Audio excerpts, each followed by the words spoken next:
Kuya Paps, your leadership and tireless dedication, sustainability sa mga fashion design, you are not only empowering our talents but also contributing to global efforts and sustainability to protect our environment. So, this commitment po to eco-conscious artistry since it sends a strong message that innovation and responsibility can beautifully coexist.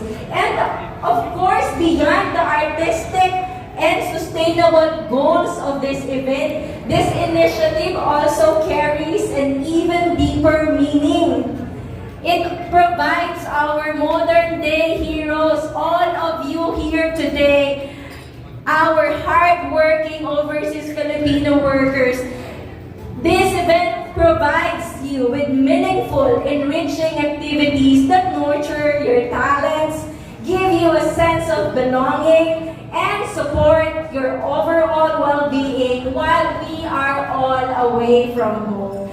And this kind of events, it opens doors for aspiring models, designers, and creators to discover their talents and gifts and pursue their dreams. So I would like to thank the organizers of Eagles Runway for showcasing Filipino talent and creativity this afternoon. Rest assured po that the Consulate General remains committed to supporting initiatives that uplift our community, promote noble and charitable causes such as this one, and enhance the welfare of all our kababayans here abroad.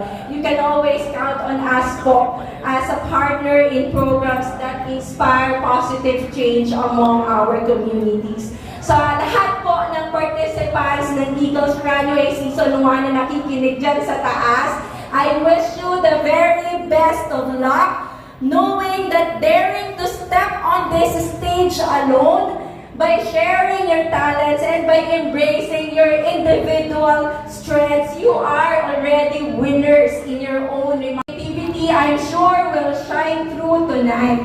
And hindi man po tayo nanalo sa Miss Universe kanina, dahil yun nga, third runner-up lang tayo, so sorry.